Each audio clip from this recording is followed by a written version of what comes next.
ಸದಾಶಿವ ಚಿಂಚನಸೂರ್ 6ನೇ ಪುಣ್ಯಸ್ಮರಣೆ. ಕಲಬುರಗಿ ಕೇಂದ್ರ ಬಸ್ ನಿಲ್ದಾಣ ಎದುರು ಅನ್ನ ದಾಸೋಹ, ಸಾವಿರಾರು ಜನರಿಗೆ ಅನ್ನ ಸಂತೃಪ್ತಿ. ಸದಾಶಿವ ಶಿಕ್ಷಣ ಮತ್ತು ಚಾರಿಟೇಬಲ್ ಟ್ರಸ್ಟ್ ವತಿಯಿಂದ ಧರ್ಮ ಪಾಲಕರು, ದಾನಿಗಳು ಹಾಗೂ ಸಮಾಜ ಸೇವಕರಾಗಿದ್ದ ದಿವಂಗತ ಶ್ರೀ ಸದಾಶಿವ ಚಿಂಚನಸೂರ್ ಅವರ 6ನೇ ಪುಣ್ಯಸ್ಮರಣೆ ಅಂಗವಾಗಿ ಬುಧವಾರ 28/1/2026ರಂದು ಕಲಬುರಗಿ ನಗರದ ಕೇಂದ್ರ ಬಸ್ ನಿಲ್ದಾಣದ ಎದುರು ಅನ್ನ ದಾಸೋಹ ಕಾರ್ಯಕ್ರಮವನ್ನು ಹಮ್ಮಿಕೊಳ್ಳಲಾಯಿತು. ಮಧ್ಯಾಹ್ನ 12 ಗಂಟೆಗೆ ಆರಂಭವಾದ ಅನ್ನದಾಸೋಹಕ್ಕೆ ಕೆಕೆಆರ್ಟಿಸಿ ಅಧ್ಯಕ್ಷರಾದ ಅರುಣ್ ಕುಮಾರ್ ಎಂವೈ ಪಾಟೀಲ್ ಅವರು ಅನ್ನದಾನ ಮಾಡುವ ಮೂಲಕ ಚಾಲನೆ ನೀಡಿದರು. ಈ ವೇಳೆ ಮಾತನಾಡಿದ ಅವರು, ಪ್ರತಿ ವರ್ಷದಂತೆ ಈ ವರ್ಷವೂ ದಿವಂಗತ ಸದಾಶಿವ ಚಿಂಚನಸೂರ್ ಅವರ ಪುಣ್ಯ ಸ್ಮರಣೆ ನಿಮಿತ್ತ ದಿನಪೂರ್ತಿ ಅನ್ನದಾಸೋಹ ಹಮ್ಮಿಕೊಳ್ಳಲಾಗಿದೆ. ಅನ್ನದಾನ ಅತ್ಯಂತ ತೃಪ್ತಿ ನೀಡುವ ಸೇವೆ. ಇದು ಅವರ ಆತ್ಮಕ್ಕೆ ಶಾಂತಿ ನೀಡುವ ಕಾರ್ಯ.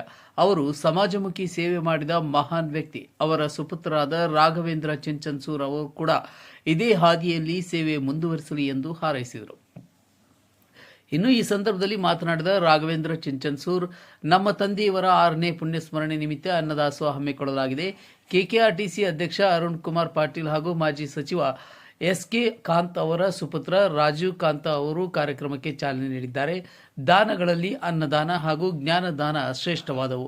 ಮುಂದಿನ ದಿನಗಳಲ್ಲಿ ಅಕ್ಷರದಾನ ಕಾರ್ಯಕ್ರಮಕ್ಕೂ ಮುಂದಾಗುವ ಉದ್ದೇಶವಿದೆ. ಶಾಂತಿನಗರ ಹಾಗೂ ಸುತ್ತಮುತ್ತಲಿನ ನಿವಾಸಿಗಳ ಸಹಕಾರದಿಂದ ಈ ಕಾರ್ಯಕ್ರಮ ಯಶಸ್ವಿಯಾಗಿದೆ ಎಂದರು. ಈ ಅನ್ನದಾಸೋಹ ಕಾರ್ಯಕ್ರಮದ ಸದುಪಯೋಗವನ್ನು ಕಲಬುರಗಿ ಜಿಲ್ಲೆ ಹಾಗೂ ಸುತ್ತಮುತ್ತಲಿನ ಹಳ್ಳಿಗಳಿಂದ ಬಂದ ಸಾರ್ವಜನಿಕರು ಸಂಜೆಯವರೆಗೆ ಪಡೆದು ಸಾವಿರಾರು ಜನರು ಅನ್ನ ಸಂತೃಪ್ತರಾದರು. ದಿವಂಗತ ಸದಾಶಿವ ಚಿಂಚನಸೂರ್ ಅವರ ಪುಣ್ಯಸ್ಮರಣೆ ಅಂಗವಾಗಿ ಹಮ್ಮಿಕೊಳ್ಳಲಾದ ಈ ಅನ್ನದಾಸೋಹ ಕಾರ್ಯಕ್ರಮವು ಮಾನವೀಯತೆ, ದಾನ ಹಾಗೂ ಸೇವೆಯ ಮೌಲ್ಯವನ್ನು ಮತ್ತೊಮ್ಮೆ ಸಮಾಜಕ್ಕೆ ನೆನಪಿಸಿದ ಸ್ಮರಣೀಯ ಕಾರ್ಯಕ್ರಮವಾಗಿ ಪರಿಣಮಿಸಿತು. Umesh Patil, Gudur, SN. Bus stand ಎದುರುಗಡೆ ದಿವಂಗತ ಸದಾಶಿವ ಚಿಂಚನಸೂರ್ ಅವರ ಸುಪುತ್ರರಾಗಿರುವ ಆತ್ಮೀಯ ಮಿತ್ರರಾಗಿರುವ ರಾಘವೇಂದ್ರ ಚಿಂಚನಸೂರ್ ಅವರು ಪ್ರತಿ ವರ್ಷ ಇವತ್ತೊಂದು ದಿವಸ 6ನೇ ವರ್ಷ ಅವರು ದಾಸೋಹ ಸೇವೆ ಬಸ್ ಸ್ಟ್ಯಾಂಡ್ಗೆ ಬರುವಂತ ಯಾತ್ರಿಗಳಿಗೆ ದಾಸೋಹ ಸೇವೆಯನ್ನ ನೀಡ್ತಾ ಇದ್ದಾರೆ.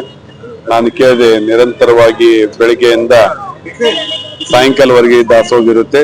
ಇವತ್ತು ನೋಡ್ಬೋದು, ಇವತ್ತು ಸಾವಿರಾರು ಜನ ಈ ಪ್ರಸಾದವನ್ನ ತಗೊಂಡು ಹೋಗ್ತಾ ಇದ್ದಾರೆ. ಬಹಳ ತೃಪ್ತಿ ತರುವಂತ ಒಂದು ಕಾರ್ಯಕ್ರಮ. ದಿವಂಗತ ಸದಾಶಿವ ಚಿಂಚನಸೂರ್ ಅವರಿಗೆ ಆತ್ಮಕ್ಕೆ ಶಾಂತಿ ಸಿಗುವಂತ ಒಂದು ಕಾರ್ಯಕ್ರಮ. ಅವರು ಕೂಡ ಅಷ್ಟೇ ಸಮಾಜ ಸೇವಕರಾಗಿದ್ದರು. ನಮ್ಮ ಕಾಂಗ್ರೆಸ್ ಪಕ್ಷದ ಹಿರಿಯ ಧುರೀಣರು ಹಾಗೂ ರಾಜ್ಯ ಪ್ರಧಾನ ಕಾರ್ಯದರ್ಶಿಯಾಗಿದ್ದರು. ಜನತಾ ಬಜಾರ್ದ ಚೇರ್ಮನ್ ಆಗಿ ಕೆಲಸ ಮಾಡಿದವರು.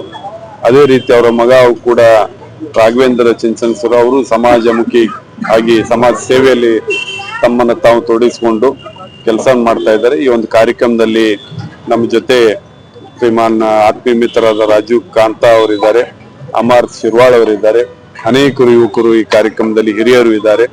ಎಲ್ಲರಿಗೂ ಈ ಒಂದು ಕೆಲಸ ಬಹಳ ತೃಪ್ತಿಯಾಗಿದ್ದು, ರಾಘವೇಂದ್ರ ಅವರಿಂದ ಅವರ ತಂದೆಯವರ ಹೆಸರ ಮೇಲೆ ಇನ್ನೂ ಹೆಚ್ಚಿನ ಕೆಲಸ ಕಾರ್ಯಗಳನ್ನು ಭಗವಂತ ಆ ಶಕ್ತಿ ನೀಡಲಿ ಅಂತ ಹಾರೈಸಿ ನನ್ನ 2 ಮಾತನ್ನ ಮುಗಿಸ್ತೀನಿ. ನಮಸ್ಕಾರ.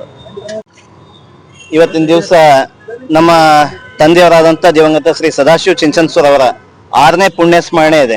ಹಾಗಾಗಿ ಆ ಅಂಗವಾಗಿ ಇವತ್ತಿನ ದಿವಸ ಅನ್ನದಾಸೋಹ ಕಾರ್ಯಕ್ರಮವನ್ನು ನಾವು ಆಯೋಜನೆ ಮಾಡಿದ್ದೇವೆ. ಈ ಒಂದು ಕಾರ್ಯಕ್ರಮಕ್ಕೆ ಇವತ್ತಿನ ದಿವಸ ಚಾಲನೆ ನೀಡಿ ಸನ್ಮಾನ್ಯ ಶ್ರೀ ಅರುಣ್ ಕುಮಾರ್ ಪಾಟೀಲ್ ಸಾಹೇಬರು, NEKSRTC ಅಧ್ಯಕ್ಷರು, ಮತ್ತೆ ಅವರ ಜೊತೆ ರಾಜೀವ್ ಕಾಂತ ಸಾಹೇಬರು, SK ಕಾಂತ ಸಾಹೇಬರು ಅವ್ರ ಮಗ ಇವತ್ತು ಬಂದು ಈ ಕಾರ್ಯಕ್ರಮಕ್ಕೆ ಚಾಲನೆ ಕೊಟ್ಟು ಶೋಭೆಯನ್ನು ತಂದು ಕೊಟ್ಟಿದ್ದಾರೆ. ಪ್ರತಿ ವರ್ಷದಂತ ನಾವು ಈ ವರ್ಷ ಕೂಡ ನಾವು ಮಾಡ್ತಾ ಇದ್ದೇವೆ.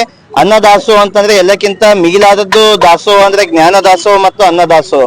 ಹಾಗಾಗಿ ಮುಂದಿನ ಬರ್ತಕ್ಕಂಥ ದಿನಗಳಲ್ಲಿ ಜ್ಞಾನ ದಾಸೋಹದ ನಿಟ್ಟಿನಲ್ಲಿ ಕೂಡ ಕೆಲಸ ಮಾಡ್ಬೇಕನ್ನೋಂತ ಯೋಚನೆ ನಮ್ದಿದೆ. ಈ ಪ್ರತಿ ವರ್ಷ ಮಾಡುತ್ತಿರುವಂತ ಅನ್ನದಾಸೋಹ ಈ ವರ್ಷ ನಾವು ಮಾಡ್ತಾ ಇದ್ದೇವೆ. ಆಮೇಲೆ ಪ್ರತಿ ಸಲ ಏನು ಇಲ್ಲಿ ಗುಲ್ಬರ್ಗಾದ ಶಾಂತಿನಗರದ ನಿವಾಸಿಗಳು, ನಮ್ಮ ಶಾಂತಿನಗರ ಕಾರ್ಪೊರೇಟರ್ ಅಂತ ಸಚಿನ್ ಶಿರ್ವಾಳ್ ಅವರು ಇವತ್ತು ದಿವಸ ಬರ್ಲಕ್ಕಾಗಿಲ್ಲ, ಅವ್ರದ್ದು ಒಂದು ತೀರ್ಕೊಂಡಲ್ಲಿ ಹೋಗಿದ್ದಾರೆ. ಹಾಗಾಗಿ ಅವ್ರ ಅಣ್ಣ ಅಮರ್ ಶಿರ್ವಾಳ್ ಕೂಡ ನಮ್ ಜೊತೆಗಿದ್ದಾರೆ. ಈ ಶಾಂತಿನಗರದಲ್ಲಿ ಇದ್ದಂತ ಎಲ್ಲಾ ಬಡಾವಣೆಯ ಮುಖಂಡರು ಅದಕ್ಕೆ ಸಹಕಾರ ಕೊಡ್ತಾ ಇದ್ದಾರೆ. ಆಮೇಲೆ ಯಶಸ್ವಿಯಾಗಿ ನಾವು ನಡೆಸ್ಕೊಂಡು ಬರ್ತಾ ಇದ್ದೀವಿ. ಹಾಗಾಗಿ ಎಲ್ಲರ ಸಹಕಾರದಿಂದ ಇದು ನಡೀತಾ ಇದೆ ಅಂತ ಹೇಳ್ತಾ ನನಗೆ ಮಾತಾಡ್ಲಿಕ್ಕೆ ಅವಕಾಶ ಮಾಡಿಕೊಂಡಂತ ಎಲ್ಲರಿಗೆ ಧನ್ಯವಾದ ಹೇಳ್ತಾ ಮಾತು ಮುಗಿಸ್ತೀನಿ. ನಮಸ್ಕಾರ.